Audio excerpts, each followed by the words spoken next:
요한복음 6장, 요한복음 6장에서 읽겠습니다.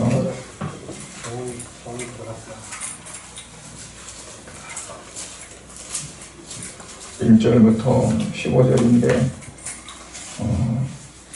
7절부터 11절까지 읽겠습니다. 요한복음 6장 7절부터 11절만 이렇게 읽겠습니다. 7절부터 읽겠습니다. 빌립이 대답하되 각 사람으로 조금씩 팔게 할지라도 200데나리의 떡이 부족하리이다. 제자 중 하나 곧 시몬 베드로의 형제 안드레가 예수께 여짜오되 여기 한 아이가 있어 보리떡 5개와 물고기 2마리를 가지고 있나이다. 그러나 그것이 이 많은 사람에게 얼마나 되겠사옵나이까. 예수께서 이르시되 이 사람들로 앉게 하라 하시니 그곳에 잔디가 많은지라 사람들이 앉으니 수가 5,000명쯤 되더라. 예수께서 떡을 가져 축사하신 후에 앉아있는 자들에게 나눠주시고 물고기도 그렇게 그들의 원대로 주시니라. 아멘. 거룩하신 아버지 하나님 감사드립니다. 오늘 또 거룩한 주일 이 아침에 아버지 앞에 사랑하는 성도들이 주의 전에 나와 예배드리면서 또한 이 말씀 하나님께서 주시는 말씀을 통해 은혜 받고 또 우리가 세상에 살아갈 때 말씀 의지하고 말씀 따라 살아갈 수 있는 귀한 종을 허락해 주시기를 원합니다. 아버지 하나님, 이러한 시간도 성령께서 역사하시고 주관하셔서 우리의 마음이 하나님을 향해 활짝 열어지게 하시고 하나님의 말씀을 통해 우리의 심령이 마치 저 베데스다 연못에 천사가 와서 그 물을 동하는 것처럼 우리의 마음이 움직이고 열리고 하나님을 향해 더욱더 크게 펼쳐질 수 있도록 은혜를 내려 주시옵소서. 이제 오늘 이한 시간 참으로 하나님 은혜 앞에 우리가 성령으로 충만하기를 원하옵고 예수 그리스도의 이름으로 기도드리옵나이다. 아멘.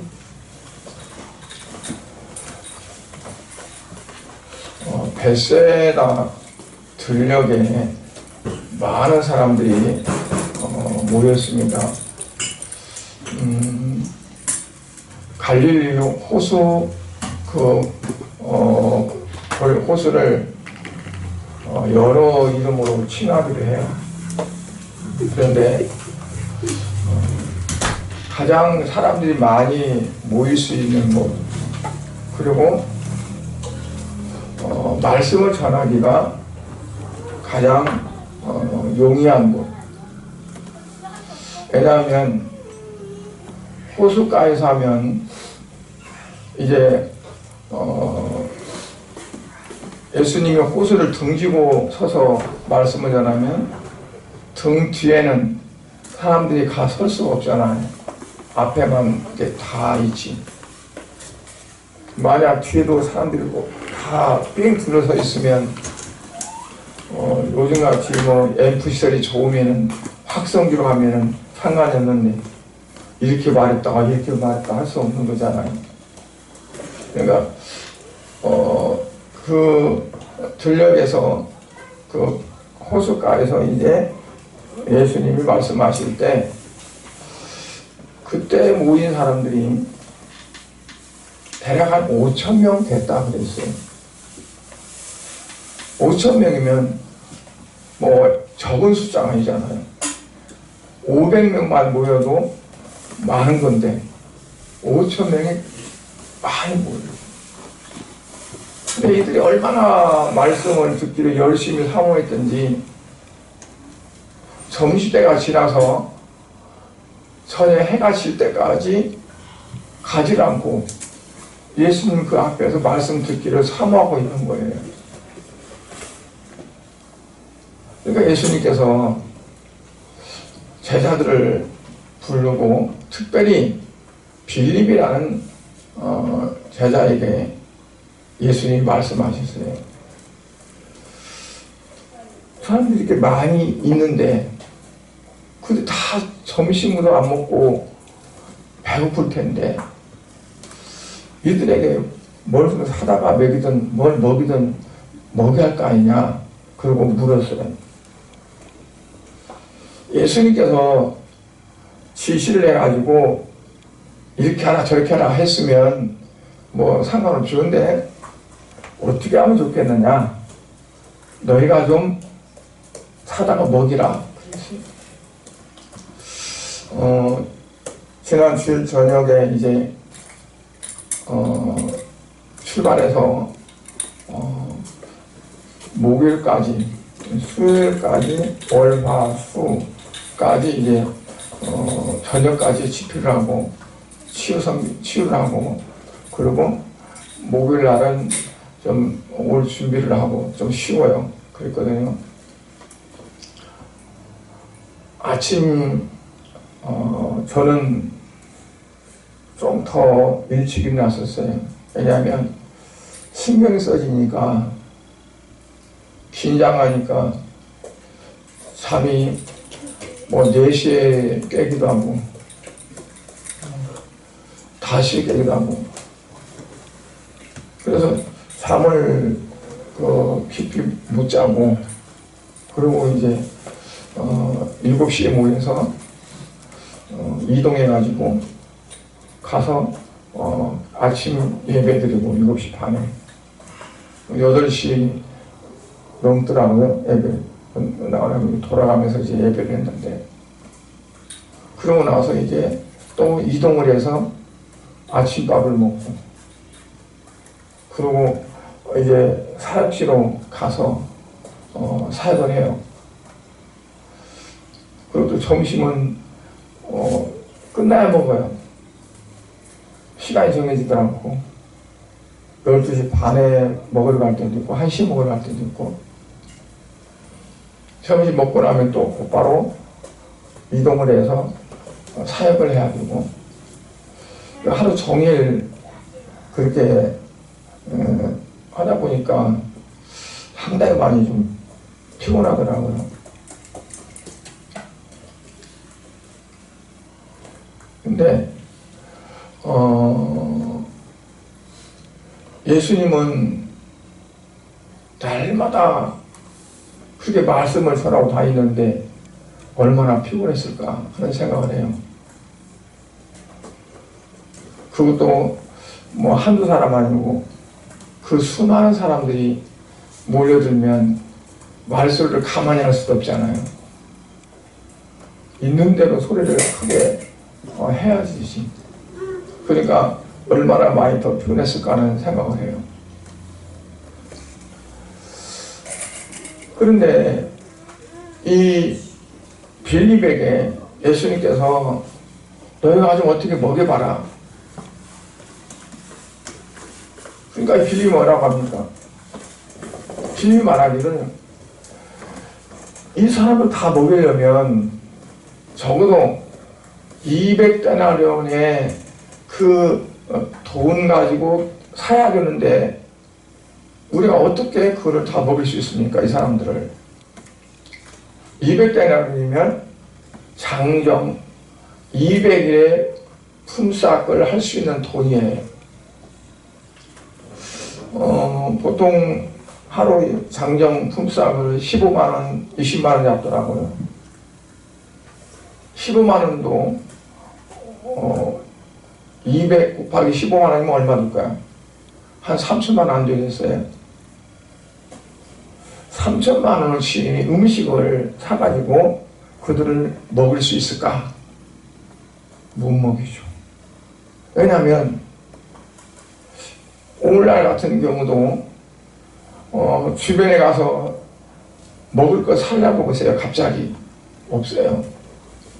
미리 주문해도 될까 말까 해요. 그런데 이 저녁 때가 돼가지고 그 사람들을 먹이려고 그 음식을 돈을 가지고 가도 살 수가 없는 거죠. 공장에다가 맞춰놓고 해야 그 사람들이 하루 종일 막 만들어가지고 그래가지고 먹을까 말까 하는데 갑자기 인근 마을에 다 제자들이 흩어져 가지고 돈다발을 가지고 먹을 거 살라고 보세요. 살 수 있겠어요? 그러니까 빌립이 계산해 보니까 이건 도대체가 할 수 없는 거예요. 돈도 그만큼 없으려니와 또 그 돈 가지고 살아간다 해도 살 수가 없다는 거죠. 근데 예수님은 빌립에게 너희가 좀 그렇게 하라고 하는 거예요. 왜 그랬을까요? 이 빌립은 원래 타산적인 사람이라고 그랬어요. 계산적이고 수학적이고 뭔가 이렇게 딱 계산에 맞아야 하지, 맞지 않으면 하지 않는 그런 유형이죠. 오늘날도 보면 그래요. 사람들 좀 보면 뭐 계산해서 딱 맞아야 이제 한다고 그러지, 맞지 않으면 못하는 사람들이 많아요. 계산에 딱 맞아서 할 수 있다면 그거는 믿음이 아니거든요. 믿음은 뭐냐면 주님이 말씀하시고 하나님 말씀을 하실 때 그 말씀이 말도 안 되는 것 같고 계산도 안 맞는 것 같아도 말씀하셨으니까 그 말씀 믿고 그냥 가는 게 그게 믿음이거든요. 근데 빌립 같은 사람은 뭐냐면 현실적이고 그리고 수학적이고 그리고 타산적이고 뭐가 이렇게 안 맞으면 할 수 없는 거예요. 예수님께서 이 빌립을 떠보는 거죠. 6절에 보면 이렇게 말씀하시면 친히 어떻게 하실지를 아시고 빌립을 시험하고자 하심이라 그랬어요. 어떻게 하실지를 아시고 빌립을 시험하고자 하셨다. 그러니까 뭐냐면 빌립과 같은 사람, 수학적이고 타산적인 그 사람의 대답과 그 모든 것을 통해서 이거를 다른 사람들에게 교훈이 되고 가르침이 되기 위해서 예수님께서 그렇게 하셨다는 거죠.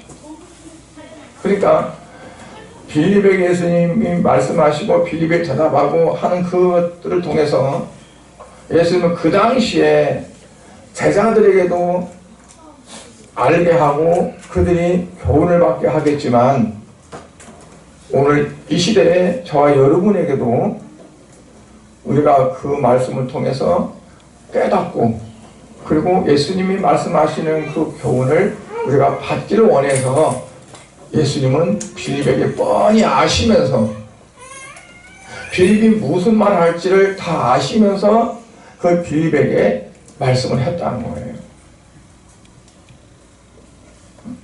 그러면 뭘 예수님은 우리가 알기를 원했을까요? 8절에 보니까 제자 중 하나 곧 시몬 베드로의 형제 안드레가 예수께 여짜오되 빌립이 금방 이건 안 됩니다. 200대는 있다 할지라도 이 많은 무리들을 어떻게 우리가 먹을 수 있습니까? 라고 부정적인 이야기를 했는데 그 말이 끝나자마자 안드레가 와서 뭐라고 합니까? 도시락, 어린아이 도시락 보리떡 5개가 있고 물고기 2마리가 들어있는 도시락을 가져와서 예수님께 내밀면서 예수님 이게 가지고 있는 전부입니다. 그런데 이것이 이 많은 사람들이 얼마나 되겠습니까? 하여튼 예수님 이거 가져왔습니다. 그리고 예수님께 내미는 거죠. 그러면서 완전히 반전이 되는 거예요. 200데나리온이 아니라 200데나리온이 아니라 이 도시락 하나 이것 가지고 말도 안 돼. 그걸 빌립이 바라봤을 때 어땠을까요? 저는 웃기는 인간이다 있나? 아니 저 도시락 가지고 어쩌라고 예수님 혼자 드시지 않을 텐데 예수님 드시라고 주는 걸까? 아니 뭐 할까? 뭐로 가져왔을까 저거를? 그냥 그 어린아이 혼자나 먹게 놔두지 그거 자기 집에서 엄마가 정성 들여서 줄 줄도 모르고. 그런데 왜 그걸 가져와서 예수님께 이걸 가져와서 그랬을까? 아마 속으로 엄청 막 나무래고 욕하고 뭐 했을지도 몰라요. 자기는 계산적인데 말도 안 되는 거 가져와서 그러니까. 그렇잖아요. 그래서 사람들은 다 자기 수준에서 보거든요. 자기 기준에서 판단하고 자기 기준에서 뭐 다 다르고 그런단 말이에요. 그러면 빌립의 그 시야에서 봤을 때 안드레의 그 행위가 어떻게 보였을까요? 철없는 사람 같고 아무 계산도 없는 사람 같고 저까지 어떻게 하자는 거지? 라고 했을 거예요. 그런데 그 나중에 이제 예수님이 하시는 거 보면 너무나 다르죠. 구절을 보니까 안드레가 와서 여기 한 아이가 있어 보리떡 5개 물고기 2마리를 가지고 있나이다. 그러나 이것이 얼마나 소용이 되겠습니까? 그렇지만 이거밖에 없으니 내가 주님께 이걸 드립니다. 그리고 예수님에게 드리는 거죠. 그러니까 우리가 어떠한 일을 할 때 이게 계산해서 안 맞으면 안 된다 생각하는 거, 그게 이제 문제가 되는 거예요. 그걸 뭐라고 하냐면 오늘 설교에서는 수학적이다, 타산적이다 라고 말하고 있어요. 안드레와 같이 주님이 하실 것이다, 어쨌든 간에 라고 믿고 실행하는 사람을 신학적이라고 이렇게 볼 수 있어요. 믿음으로 한다. 믿을 신자입니다. 그러니까 뭐 어떤 상황보다도 주님이 하실 것을, 어쨌든 주님이 하실 것을 믿고 맡기는 그런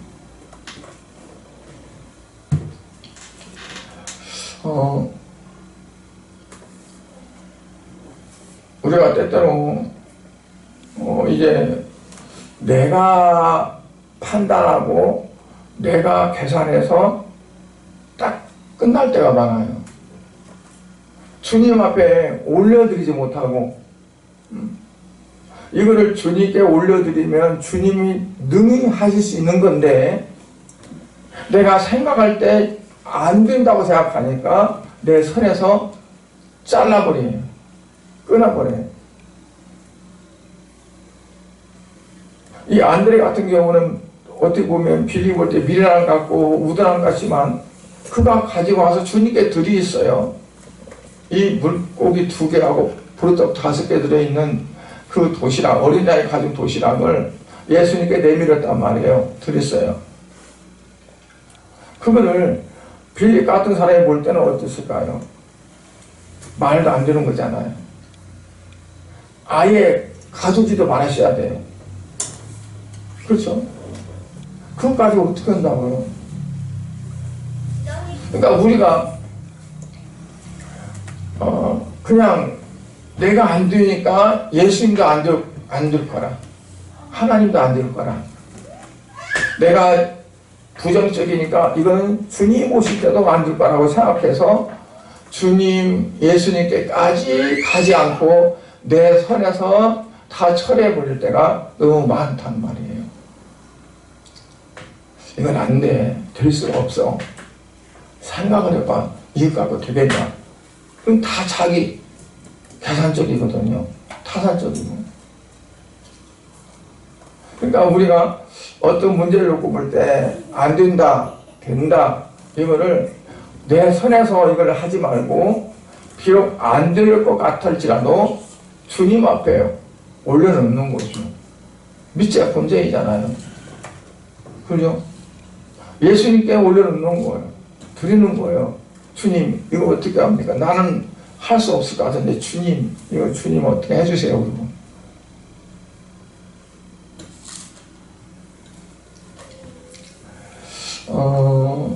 예수님 하시는 거 보니까 뭐라고 그랬어요?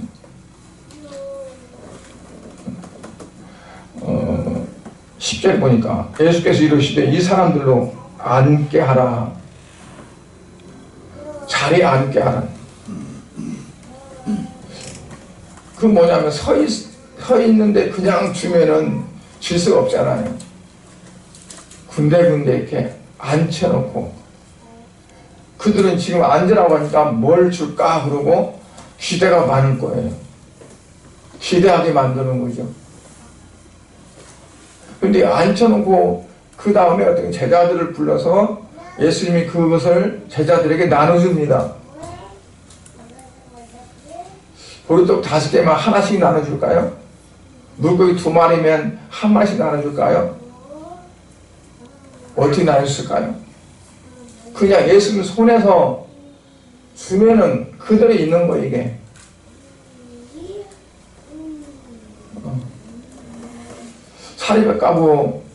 사르밧 까부 그 아이가 이제 너무 불쌍해서 그 엄마가 마지막 빵 하나 구워가지고 먹고 이제 죽자 해서 3년 6개월 동안 흉년 들었을 때 마지막 나뭇가지를 줍고 있을 때 엘리야 선지자가 가요. 뭐 하고 있냐? 뭐 하고 있습니까? 말도 마세요. 이제 먹을 게 다 떨어져가지고 며칠 굶었는데 이제 마지막 내 아이하고 빵 조각 하나 구워서 먹고 이제 죽으려고 죽고 있다. 그러니까 엘리야 선지자가 뭐래요? 안 됐다고. 나도 나뭇가지 주워줄게. 그랬어요. 그 빵 구워서 내한테 먼저 달라. 말이 안 되는 거잖아요. 아니 그 눈 말똥말똥 떠있는 그 아들 정말 굶어 죽는 것 볼 때 그 부모 심정이 어떨까요? 그래서 자기 입에는 안 들어가도 그 아들에게 빵 구워서 빵을 만들어서 주고 이제는 죽으려고 마음 먹고 나무까지 죽고 있다고 실컷 말했는데 이 양반이 나더러 하는 소리가 그러면 그 빵 만들어서 내게 먼저 주라고 하면 어떨까요? 뭐 이런 게 다 있나 그러고 뭐 이런 사람이 다 있어. 얼마나 그럴까요? 그런데 그 말을 순종해서 먼저 빵 만들어 줬는데 그러고 나니까 밀가루 쪽에 밀가루가 계속 있고 퍼내도 계속 있고 기름이 계속 나오고 흉년에 굶어 죽지 않고 그 엄마와 아들이 흉년을 지낼 수 있는 그러한 결과가 됐어요. 그러니까 이거는 계산이 안 되는 거예요. 기름병에 기름이 이만큼 있었는데 그 따랐으면 그거 없애야 돼 맞잖아요. 그렇잖아요. 5에서 5를 빼면 0이 돼야 되죠. 그런데 5에서 5를 뺐는데 또 5가 남아. 그러면 그건 수학이 아니잖아요. 수학은 없는 거야 이게. 5에서 5를 빼면 없는 거예요. 그러니까 우리의 믿음에 어떠한 그 삶은 뭐냐 수학이 돼서는 안 된다는 얘기죠. 그냥 신학이 돼야 되지. 성경에 보면 기적 나타나고 이적 나타나는 그런 모든 부분들이 보면 머리 계산으로 드는 것이 하나도 없어요. 머리 계산 드는 것이 아니라 그냥 믿음으로 된 거지 계산이 아니에요.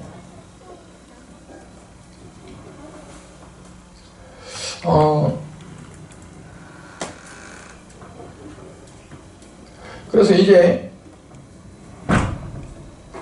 그 떡을 나눠줍니다. 또 때도 또 있고 또 있고 또 나눠주고 또 있고 또 있고 나눠줬는데 그 5,000명을 다 먹이고 그리고 또 남았다고 그랬어요. 11절에 보면 뭐라고 하냐면 좀 더 먹고 싶은데 더 먹고 싶어 손 벌리는데 아이 됐어 너는 먹었잖아 그러고 조금 주는 것이 아니라 11절 끝에 보니까 그렇게 그들의 원대로 주시니라고 그랬어요. 원대로 주셨다. 원대로 주셨다는 말은 더 달라면 더 주고 그리고 먹고 나서 또 더 달라면 또 더 주고 12절에 보면 그들이 배부른 후에 그랬어요. 그러니까 원대로 주었고 그리고 배가 부르도록 먹었다는 얘기예요. 예수님이 어떻게 이와 같은 그러한 보리떡 5개 물고기 2마리를 가지고 그렇게 하셨는가?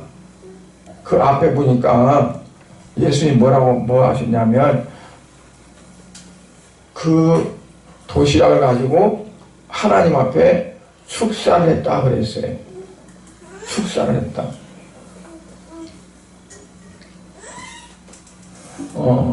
11절에 예수께서 떡을 가져 축사하신 후에 축사라는 뜻은 어떤 뜻이냐면 감사했다는 뜻입니다. 감사했다는 뜻.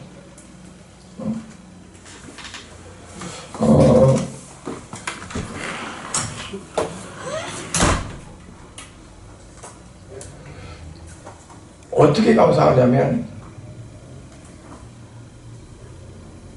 미리 지나온 것 우리가 감사하는 거 보면은 어떨까요? 지나온 것 감사할까요? 앞으로 올 것 감사하나요? 여러분들 감사하면 어떤 거 감사해요? 지나온 것 감사하죠?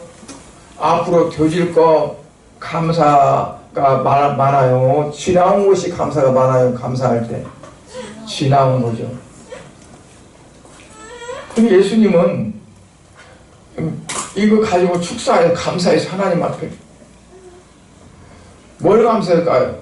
예수님은 지금 이 보리떡 5개 물고기 2마리인데 이게 한 사람의 분량도 안 될 건데 이거 가지고 이 있는 사람들 모든 사람 다 먹이고도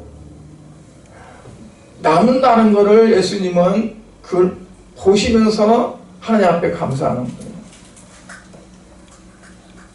요한복음 11장에 보면 이제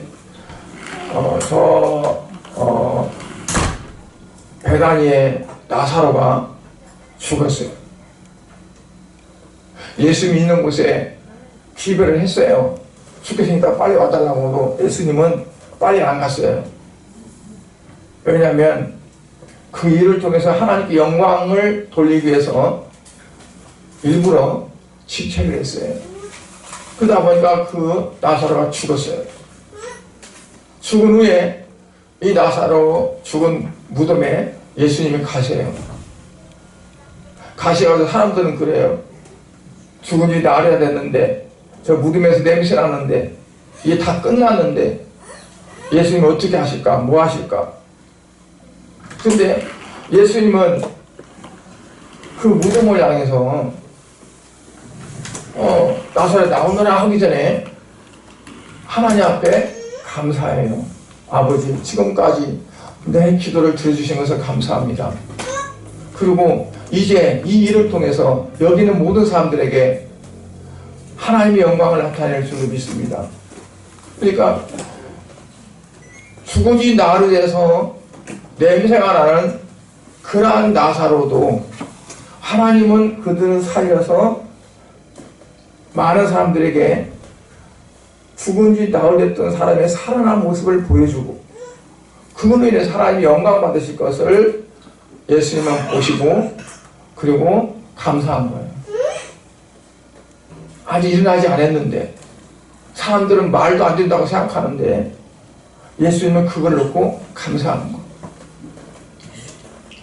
그러니까 하나님 앞에 감사가 지나온 것 감사도 물론 소중하고 귀해요. 감사 안 하는 것보다 100배 1000배 낫죠.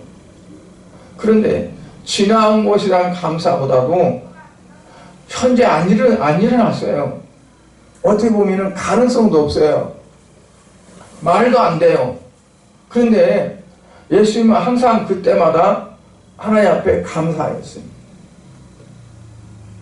어떤 감사일까요? 하나님께서 그렇게 이루어주실 것을 믿고 감사한 거예요. 그러니까 우리도 감사한다는 것 자체가 지난 것, 뭐가 해줘서, 뭐가 되어져서, 뭐가 어째서, 그 지내온 것, 과거적인 것, 그리고 지금 현재적인 것, 그것에 대한 감사보다도 더 차원 높은 감사는 뭐냐면, 아직 미래적인 거, 불확실한데, 수학적으로 보면 불확실해요. 가능성이 없어요. 그러나, 이거는 수학적이 아니라 믿음으로 보는 신학적으로 바라보면서 하나님은 분명히 이루어주신다는 걸 믿고 그 믿음을 가지고 감사하는 것을 하나님은 더 기뻐하신다는 거죠.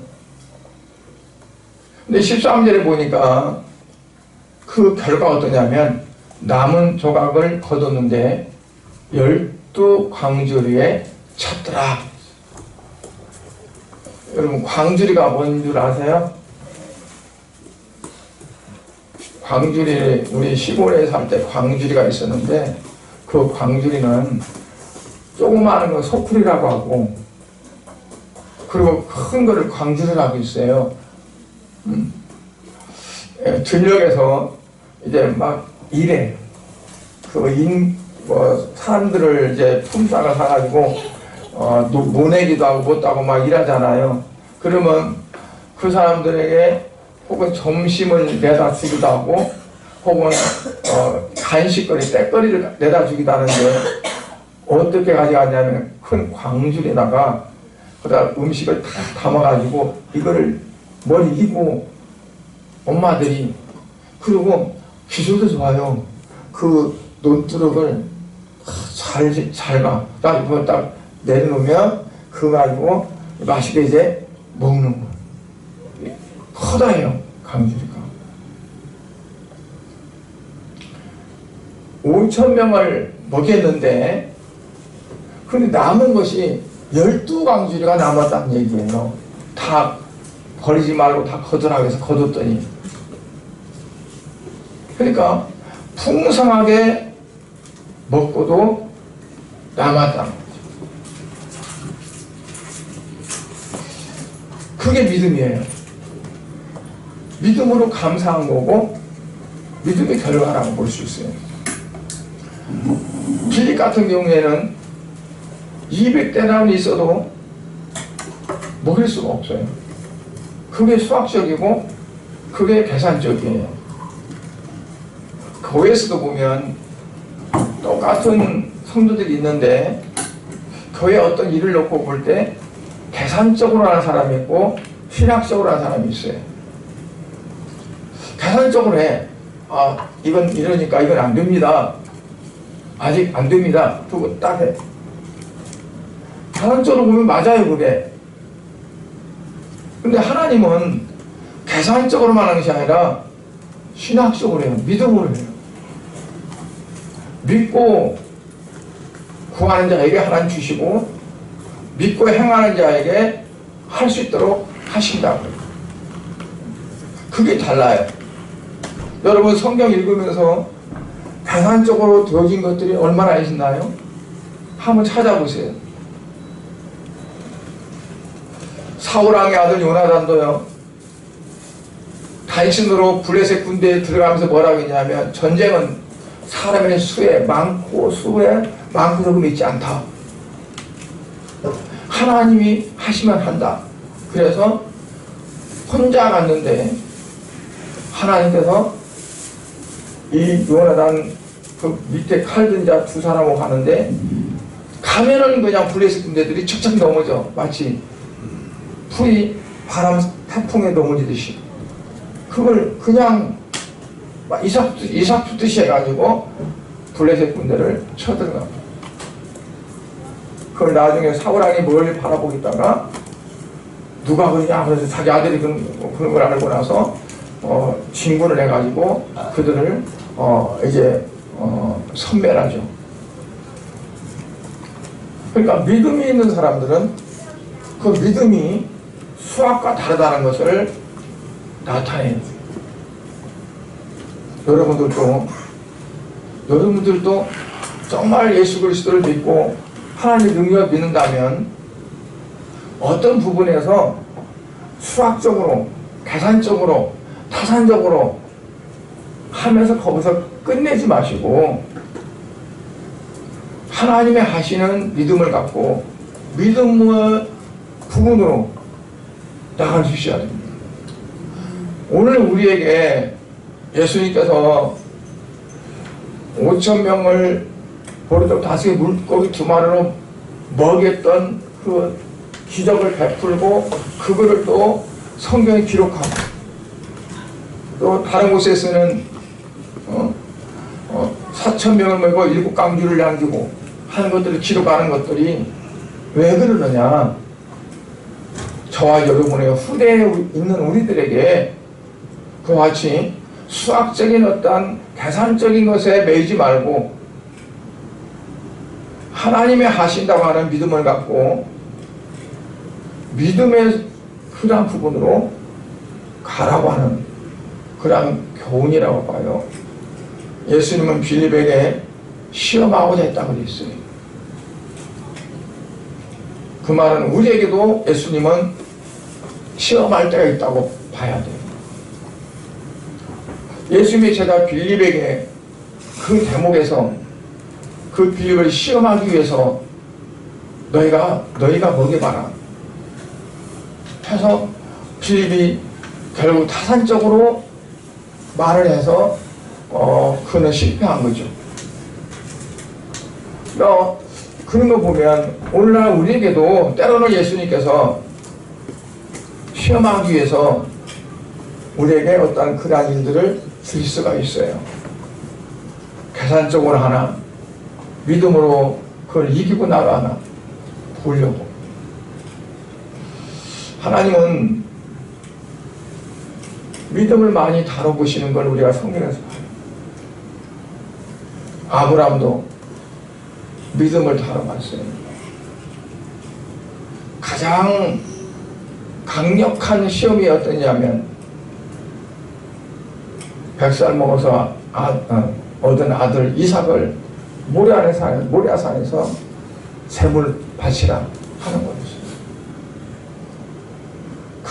그 시험 문제가 얼마나 컸는지 몰라요. 왜냐하면 그 문제에 통과했을 때 하나님이 그냥 인정했으니까. 내가 이제야 네가 나를 경외하는지 내가 알겠다.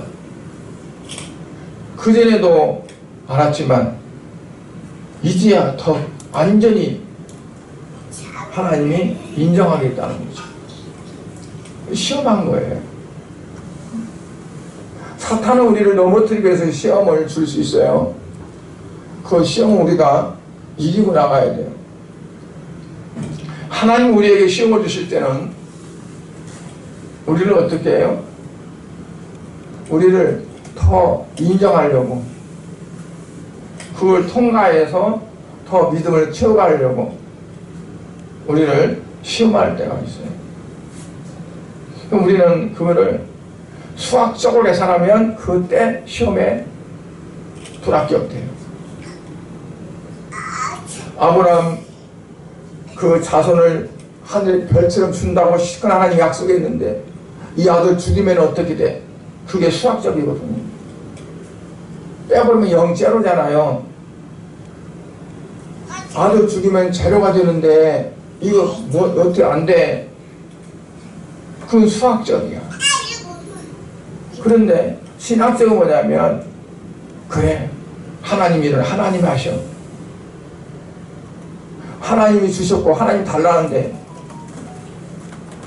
그게 신학적, 수학적이 아니에요. 결국 아브라함은 하나님으로부터 이제야 네가 나를 경외하는지 내가 알겠다고 그렇게 인정을 하잖아요. 여러분, 우리의 삶 속에서 많은 그러한 어떠한 그 하나님의 테스트가 있을 수 있어요. 너가 지금도 수학적이냐? 아니면 신학적 믿음이냐? 수학적으로 했다가는 우리가 그 시험에 통과되지 못하고 비리처럼 낙방하는 거죠.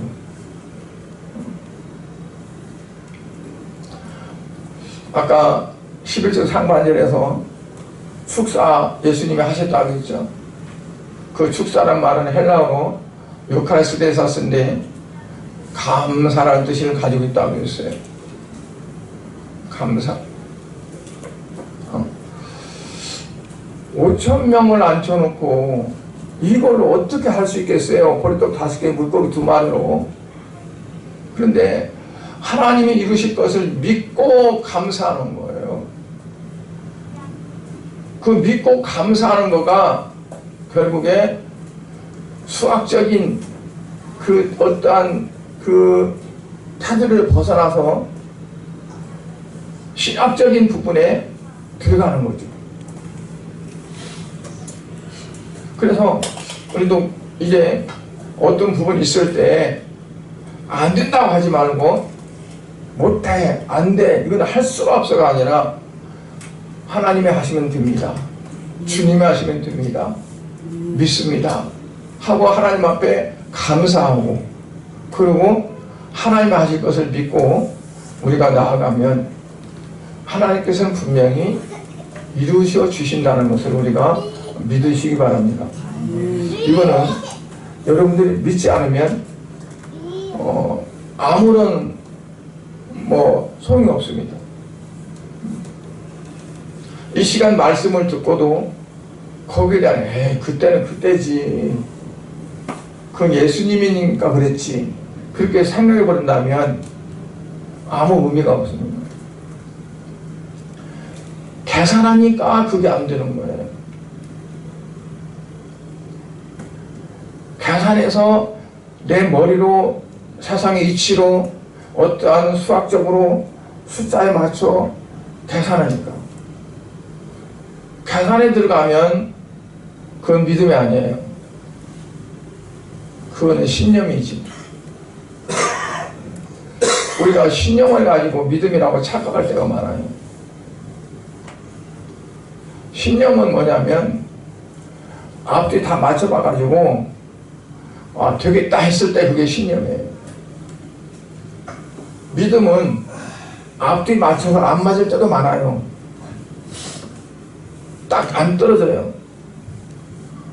뭔가 할 수 없는 어떠한 그러한 되는데 주님이 원하시고 주님이 원하신다고 믿고 주님이 하기를 원하신다고 믿으니까 이건 주님이 하실 것이다 그러고 믿고 가는 거예요. 여러분, 우리가 살아가는 데 있어서 돌다리도 두드리고 건너야 된다는 것은 믿음이 아니에요. 그거는 확고한 신념이지. 신앙생활하는 거는 돌다리 두드리고 건너가듯이 그게 아니에요. 말씀에 의지해서 하는 거예요. 말씀에 의지해서. 수용할 수 없죠. 내가 말씀에 의지해서 내가 하나이다. 주님 말씀하셨으니까 내가 합니다. 하는 게 그게 바로 믿음이에요. 그래서 아직 이루지 않았지만 주님이 이루실 것을 믿고 감사하는 것. 그게 미래적인 감사고 결국은 수학적에서 벗어나서 신학적으로 발돋움하는 어떠한 그러한 단계라고 볼 수 있습니다. 그러니까 여러분들이 지난 1년 동안 돌아보면서 물론 하나님이 여러분들이 베풀으신 거, 이루신 것이 많아서 그것 때문에 감사하는 거 귀한 감사합니다. 하나님 기뻐하십니다. 그러나 더 하나님 기뻐하시는 것은 아직 이루어지지 않았지만 불확실하지만 하나님이 하신다고 믿고 하나님이 이루실 것을 믿고 하나님 앞에 감사하는 그것을 하나님은 더 기뻐하신다는 것을 여러분들 믿으시기 바랍니다. 그러면 이제 12월이 오늘이 10일이잖아요. 앞으로 한 20일 남았습니다. 그런데 우리의 어떤 앞으로 나아갈 길은 우리가 알지 못해요. 한 번도 가보지 않은 길이고 내가 아직 살아보지 않은 길이기 때문에 알 수가 없어요. 그럼 우리가 어떻게 살아갑니까? 내가 어떻게 건강할 줄 알고 내가 어떻게 몇 년 동안 살아갈 줄 알고 어떻게 살아갑니까? 그런 믿음은 가지고 있잖아요. 내년도 나한테 있다고 여러분들이 믿고 살아가잖아요. 그러면서 하나님이 하실 것은 못 믿어요. 더 못 믿을 것은 뭐냐면 내일을 내가 못 믿는 겁니다. 내일이 나에게 있다는 거예요. 그걸 어떻게 믿을 수가 있어요? 하루도 수많은 사건이 일어나고 어떤 일이 일어날지 모르는데 그거는 믿으면서 하나님이 내게 어떻게 이루실 것은 그건 확실하지 않으니까 못 믿는다는 거. 그건 말이 안 되는 거예요. 내일이 아니라 잠시 후에 일도 우리는 알지 못하고 그것이 어떻게 되질지 알지 못해요. 하나님이 나와 함께하지 않는다면, 하나님이 나의 어떤 부분들을 이끌어가지 않는다면 우리의 어떤 길은 우리가 전혀 알 수 없는 거예요. 그러나 우리는 그냥 믿고 살아가잖아요. 또 살아가. 용감하잖아요. 그런데 하나님 앞에 우리가 어떤 부분을 놓고 기도할 때는 너무 나약해요. 너무 연약해. 하나님이 나에게 이러한 일을 해주신다는 걸 우리는 믿음을 갖지 못해. 오히려 그 믿음이 더 우리에게 실수적일 수 있어요. 그래서 빌릴과 같이 계산적으로 안 된다라고 해서 안 되고, 그래도 안드레처럼 뭔가 하나 가지고, 마치 엘리야 선지자가 갈매산 꼭대기에서 구름 한쪽이 멀리서 떴다는 그 말을 듣고 바로 일어나서 싸매고 뛰어가는 것처럼, 비가 온다, 빨리 그 비가 막히지 않도록 빨리 내려가야 된다고 뛰어가는 것처럼, 뭔가 어떠한 부분들이 내게 딱 주어졌을 때, 아, 이것이 바로 그거야, 하나님이 나에게 이렇게 하시려고 내게 보이신 거야 라고 붙잡을 수 있는,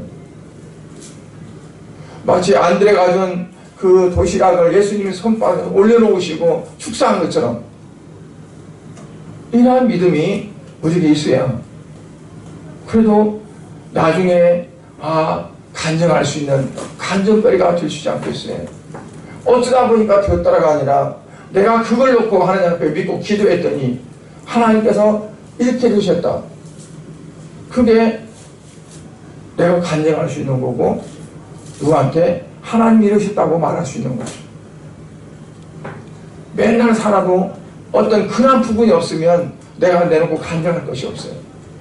어떻게 살다 보니 여기까지 왔어, 그러지. 그러니까 간증거리는 내가 믿음을 갖고 그 믿음을 기치로 세우는 겁니다. 주님이 이렇게 하실 거야. 실패해도 간증이 되고 그게 이루어져도 간증이 되고, 그게 없으면은 밋밋한 뭔가가 내세울 것이 없는 밋밋한 어떠한 그러한 것이 되고 말아요. 오늘 저와 여러분이 오늘 말씀 속에서 그거를 붙들기를 원합니다. 계산하고 수학적으로 따지지 말고 주님이 하신다 마음이 오면 그들 믿고 하나님 앞에 감사하자. 그러면 하나님은 그 일을 통해서 영광을 받으시고 우리에게 그와 같은 놀라운 체험을 가질 수 있도록 하실 것이라는 걸 믿으시길 바랍니다. 아멘. 기도하겠습니다. 하나님 아버지, 은혜를 감사드립니다. 오늘 또 우리에게 말씀을 통해서 이제 정말 빌립과 같이 수학적이고 계산적이고 타산적이 되지 않고 안드레처럼 어린아이의 도시락을 가져와 주님께 드리면서 주님께서 어쨌든 뭔가 하실 거라는 기대를 가졌던 것처럼 우리가 주님께 대한 기대를 갖고 나아갈 수 있기를 원합니다.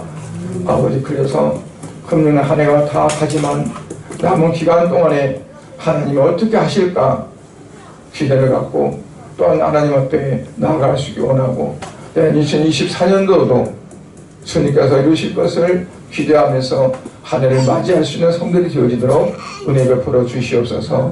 예수 그리스도 이름으로 기도드리옵나이다. 아멘.